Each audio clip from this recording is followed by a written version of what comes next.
कितना होगा work done? 500 joule होगा। चलो ठीक है, तो यहाँ पे होगा बेटा 500 जूल और यहाँ पे कितना होगा 200 जूल हो जाएगा। चल स्टैंड अप, खड़ा हो जा। वर्क का डेफिनेशन बता, वर्क का डेफिनेशन बता। मैथमेटिकल फार्मूला, हाँ डेफिनेशन नहीं, मैथमेटिकल फार्मूला, हाँ फार्मूला चल बता। हाँ गुड, एफ इंटू डी, और एफ एंड डी की डायरेक्शन क्या होनी चाहिए? सेम डायरेक्शन होनी चाहिए। गुड, एफ और डी की डायरेक्शन क्या होनी चाहिए? सेम होनी चाहिए। चलो बैठ जाओ। तो वर्क देखो, वर्क इक्वल टू, इधर थोड़ा सा एक बात को हमेशा याद रखना, work equal to force into displacement नहीं होता, फोर्स इंटू डिस्प्लेसमेंट नहीं होता, ये चीज नहीं होता, ये इनकम्प्लीट है। बात समझे ना? वर्क मतलब work equal to force into displacement in the direction of force. Displacement तो हम लोग लेते हैं पर किस डायरेक्शन में? फोर्स के डायरेक्शन में। बात समझ रहे? डिस्प्लेसमेंट तो हम लोग लेते हैं किस में? फोर्स के डायरेक्शन में। Displacement in the direction of force. बात समझ रहे? Displacement in the direction of force, force into displacement नहीं, force into displacement in the direction of force, ये कंप्लीट होगा। समझ गए? अब चलो, अब यहां पे देखो, ऐसे लेट सपोज कर लो, ये क्वेश्चन थोड़ा सा जाता है। यहां पे एक कुली है, ठीक है ना, जिसने अपने सर पे एक मान लो कुछ मास रखा है, इसके मान लो सर पे जो वजन है ये 50 kg का। कितना है? 50 kg का। 50 जो लगेज है कितना है? फोर्स कितना लग रहा होगा इस लगेज के ऊपर? 500, ठीक है ना, 500 न्यूटन। तो 500 न्यूटन, चलो mg लग रहा होगा, ठीक है ना, mg से ये पुश करेगा, चलो एक mg लगेगा, ठीक है ना, इस पे नीचे की तरफ पुश लगेगा कुली का, और कुली मान लो इस सामान को यहां से यहां तक लेके आया, बीच में डिस्टेंस कितनी थी? 10 मीटर। डिस्टेंस कितना था? 10 मीटर। आपके लगेज को यहां से लेकर और यहां तक आया, ठीक है। वर्क डन कितना हुआ? 0, ठीक है ना, वर्क डन 0 हुआ। बस समझ रहे? तो ये फिजिकल वर्क में और जो फिजिकल जो हम लोग का जनरल वर्क होता है और फिजिक्स का वर्क होता है, इसमें डिफरेंस है। बस समझ ना, इसमें क्या है आपका एक डिफरेंस है। अब कुली को पैसे मत देना, क्यों? जब पैसा मांगे तो उसको क्या बोल देना, तुमने वर्क तो कुछ किया नहीं, हाँ, कि ये वाला क्या हो गया, तो देखो तुम्हारा ये फोर्स इधर लग रहा है, हाँ, और डिस्प्लेसमेंट किधर हो रहा है? इधर हो रहा है, यानी एंगल कितना? 90 डिग्री। एंगल कितना? अरे फोर्स नीचे, डिस्प्लेसमेंट इधर, एंगल कितना? 90 डिग्री। एंगल 90 डिग्री ना, तो यानी वर्क कितना किया उसने? तो work equal to F dot D cos 90, यानी क्या होगा? 0। बस में तो देखो ये सेम चीज होता है ना, देखो यानी अगर डिस्प्लेसमेंट के, अगर फोर्स के परपेंडिकुलर डिस्प्लेसमेंट होगा तो कभी भी वर्क नहीं होगा, क्योंकि उन दोनों में एंगल कितना बन जाएगा? 100। चलो बात करते हैं यहाँ पे। अब यहाँ पे 100 जूल, देखो यहाँ पे आपका 200 जूल नहीं होगा, यहाँ पे भी मेरा होगा 100 जूल, और यहाँ पे भी 500 जूल ना होके कितना होगा मेरा? 100 जूल होगा। देखते हैं ऐसा क्यों। तो कंजर्वेटिव जो फोर्स होता है ना, कंजर्वेटिव फोर्स की डायरेक्शन कांस्टेंट होती है। क्या होती है? कांस्टेंट होती है। थ्रू आउट द प्रोसेस उसकी डायरेक्शन कैसी बनी रहती है? एक कांस्टेंट बनी रहती है, एक ही डायरेक्शन में बनी रहेगी। समझ गए ना? मतलब कंजर्वेटिव फोर्स क्या होता है? एक कांस्टेंट फोर्स के जैसे काम करता है। चलो यहां बात करूं मैं, इस पे एक फोर्स लग रहा है, चलो इस पे एक फोर्स लग रहा है, डिस्प्लेसमेंट किधर हुआ? डाउनवर्ड हुआ। डिस्प्लेसमेंट कितना हुआ? डाउनवर्ड हुआ। डिस्प्लेसमेंट की देखो, फोर्स किस डायरेक्शन में लग रहा है बेटा? फोर्स मेरा किधर लग रहा है? फोर्स तो मेरा लग रहा है वाई में, वाई डायरेक्शन में लग रहा है ना, नीचे माइनस वाई इधर लग रहा है, या प्लस वाई, चलो इसको, तो वाई में मेरा क्या लग रहा है? फोर्स लग रहा है। फोर्स कितना लग रहा है? mg। वाई डायरेक्शन में मेरा फोर्स लग रहा है mg। डिस्प्लेसमेंट कितना हुआ? किधर हुआ? कितने? देखो इधर ही मेरा फोर्स भी लग रहा है mg, और इसी डायरेक्शन में मेरा क्या हो रहा है? इस ब्लॉक का डिस्प्लेसमेंट भी हो रहा है। दोनों के बीच में एंगल कितना? 0। दोनों के बीच में एंगल कितना है, तो 0। तो work done along the vertical direction क्या होगा, work done along the vertical direction force dot D, यानी फोर्स कितना 10, m1 रखा हूं, जी कितना रखा हूं 10 की वैल्यू, तो फोर्स 10 न्यूटन होगा ना, फोर्स 10 और डिस्प्लेसमेंट कितना 10, यानी कितना कुल मिला के फाइनली 100 जूल। बस में कितना आ गया मेरा वर्क डन कितना हो गया 100 जूल हो गया बस में। अब चलो, अब थ्रू आउट द प्रोसेस ये बॉल यहां पे है, चाहे ये बॉल आपका यहां पे आ जाए, चाहे ये बॉल यहां पे आ जाए, किसी भी मोमेंट पे उठा के देख लोगे थ्रू आउट द जर्नी हमेशा जो फोर्स होगा उसकी डायरेक्शन क्या होगी,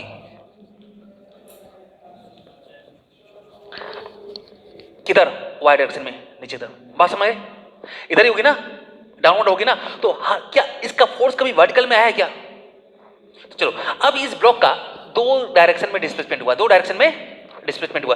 जब ये पाथ फॉलो करके पहुंचा है तो एक तो ये इसमें अभी आ रहा है वर्टिकल में भी, और एक इसमें आ रहा है हॉरिजॉन्टल में भी आ रहा है ना। तो लेट सपोज कर लो कि यहां से ये हॉरिजॉन्टल में, सपोज करो कि यहां से यहां तक ये आ गया आपका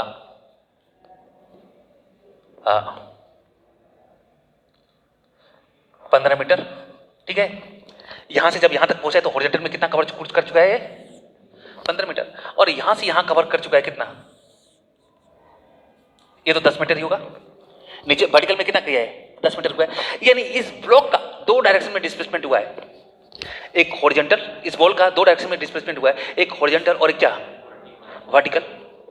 फोर्स किधर लग रहा है, हॉरिजॉन्टल की वर्टिकल, वर्टिकल लग रहा है ना, mg तो हमेशा देखो यहां पे भी, तो फोर्स तो बेटा मेरा लग रहा है इधर mg, और डिस्प्लेसमेंट भी हो रहा है किधर, इधर, यानी फोर्स इनटू डिस्प्लेसमेंट, इसमें तो एंगल बनाएगा क्या, वर्टिकल की तो बनाएगा कितना, फोर्स कितना 10 mg, फोर्स कितना, फोर्स mg, m की वैल्यू मैंने कितना रखा था 1, g की वैल्यू कितनी 10, यानी 10 न्यूटन, फोर्स कितना 10 न्यूटन। वर्टिकल डायरेक्शन में थ्रू आउट जर्नी इस पे फोर्स कितना लग रहा है 10 न्यूटन लग रहा है, और डिस्प्लेसमेंट जो हो रहा है वर्टिकल में कितना हो रहा है 10 मीटर हो रहा है, यानी वर्क डन की अगर मैं बात करूं तो फोर्स d cos 0, वर्टिकल की बात कर रहा हूं, समझ गए ना, यानी इन दोनों के बीच में f कितना 10, डिस्प्लेसमेंट कितना 10, और cos 0 मतलब 1, यानी कितना 100 जूल। चलो इधर की बात करता हूं, किधर की, इसकी बात करता हूं मैं, किसकी, एक्स डायरेक्शन की बात करता हूं, ठीक है ना, एक्स डायरेक्शन की बात कर रहा हूं। चलो थ्रू आउट जर्नी, हाँ, work equal to F D cos theta, F कितना हो गया, एफ नहीं, एफ मेरा कितना 10, अरे एम जी अभी भी ब्लॉक पे भले इधर में जा रहा है, एफ कितना लग रहा है 10 लग रहा है, तो एफ मेरा लग रहा है 10, डिस्प्लेसमेंट कितना हुआ है यहां तक 15,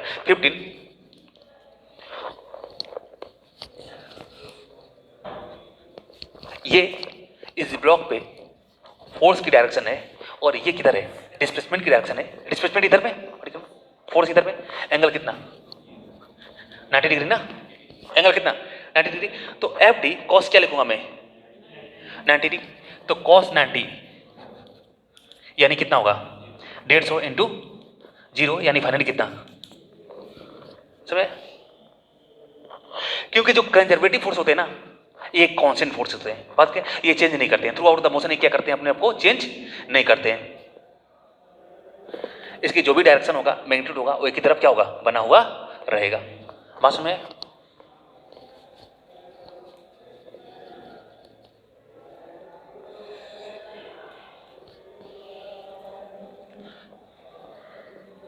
समझ में आया, चलो अब यहां पे 500 जूल ना होके, जैसे मान लो ये 50 मीटर क्या है, 50 मीटर क्या है, तो ये 500 जूल ना होके ये 100 जूल होगा, क्यों होगा,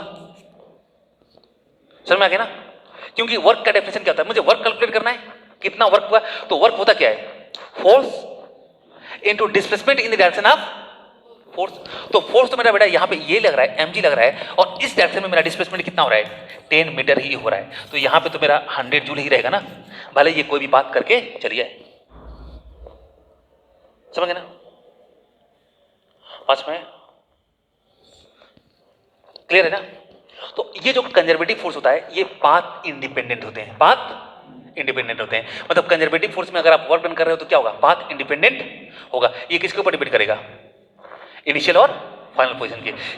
क्यों इसलिए पाथ इंडिपेंडेंट होता है, क्योंकि जो डायरेक्शन होगा फोर्स का वो क्या होगा, हाँ एक कांस्टेंट बना रहेगा। अगर यही डायरेक्शन, अगर कंजर्वेटिव फोर्स का डायरेक्शन अगर कुछ एंगल से बन जाता, बेटा देखो कुछ एंगल से बन जाता, तब पाथ डिपेंडेंट हो जाता, तब ये फोर्स कंजर्वेटिव होता ही नहीं, तब ये फोर्स कंजर्वेटिव होता ही नहीं। बस समझे ना।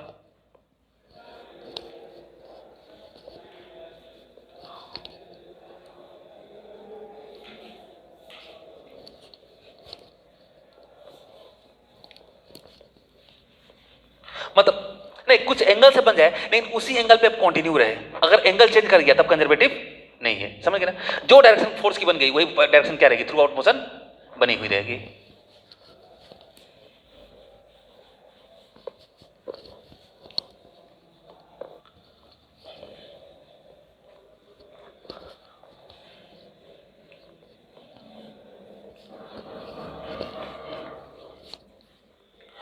चलो क्या, हाँ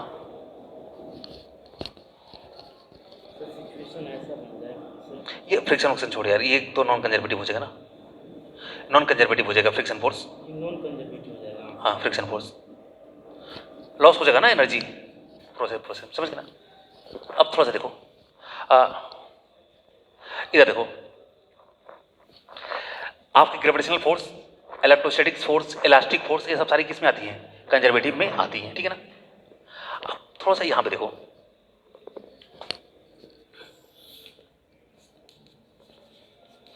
ये बड़ा मेरा अर्थ हो गया, ठीक है ना, क्या हो गया, ये मेरा अर्थ हो चुका है, ठीक है, अर्थ है, बस मैं ये मेरा अर्थ है। अब यहां पे देखो,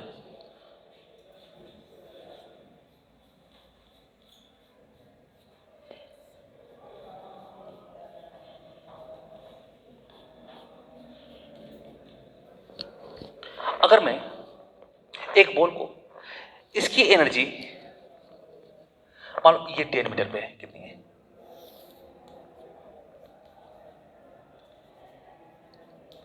10 मीटर हाइट पे है, बस मैं 10 मीटर हाइट पे, तो इसकी जो एनर्जी होगी क्या होगी,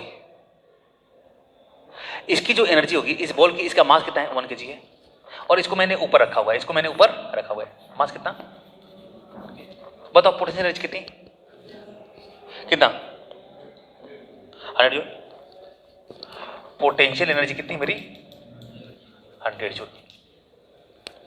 इस बॉल को मैंने छोड़ा ऊपर, छोड़ूंगा तो नीचे आ जाएगा, नीचे क्यों आएगा, क्योंकि उस पर कंजर्वेटिव फोर्स वर्क कर रहा है, मतलब ग्रेविटेशनल फोर्स वर्क कर रहा है, इसके कारण क्या होगा, इसका नीचे आ जाएगा, फोर्स नीचे, और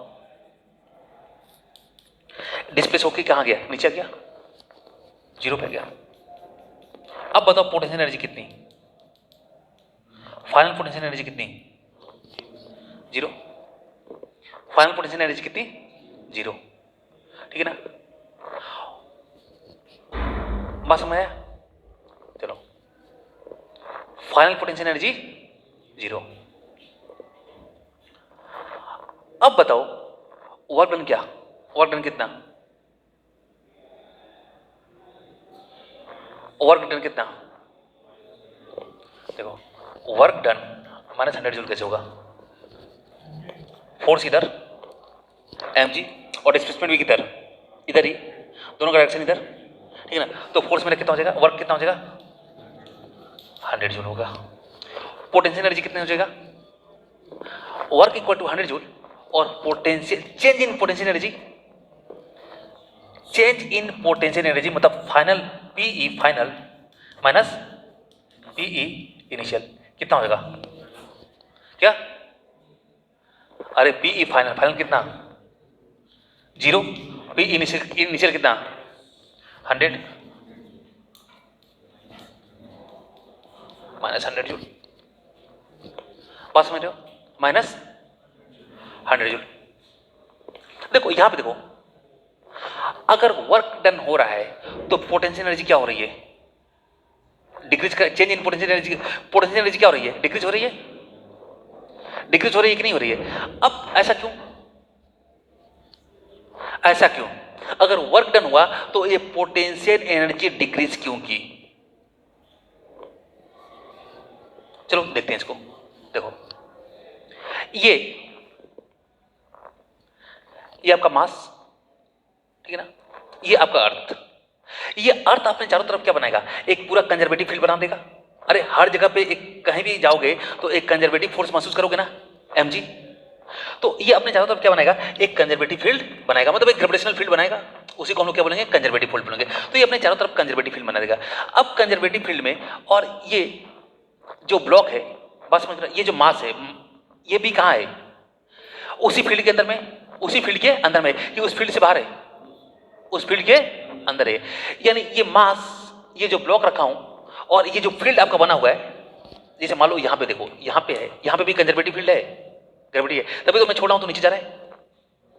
और तो ये जो फील्ड बना हुआ है, और चाहे जो ये मैं ब्लॉक रखा हूं, ये जो मास रखा हूं, ये फील्ड के तो बाहर है नहीं, फील्ड के बाहर है क्या? ये भी फील्ड में ही है ना। तो यानी फील्ड के अंदर ये भी फील्ड के अंदर ही है, यानी फील्ड और ये पूरा मिला के मेरा क्या हो जाएगा? एक आपका क्या हो जाएगा? एक आपका हो जाएगा सिस्टम। क्या हो जाएगा? सिस्टम। सराउंडिंग नहीं, ये सिस्टम हो जाएगा पूरा, समझ गए ना? मतलब ये एक ही बॉडी का काम करेंगे। क्या करेंगे हम लोग? एक ही बॉडी रहेगी। अब देखो, अब इस सिस्टम में इस ब्लॉक की एनर्जी कितनी है? पहले कितनी है?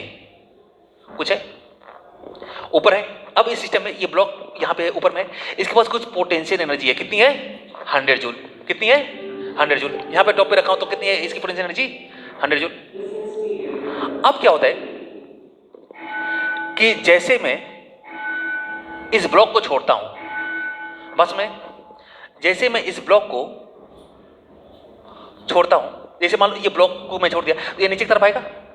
ये नीचे की तरफ आ रहा है, वर्क कर रहा है। वर्क कौन कर रहा है? सिस्टम खुद कर रहा है। कोई बाहर से कोई आके इस पर वर्क कर रहा है क्या?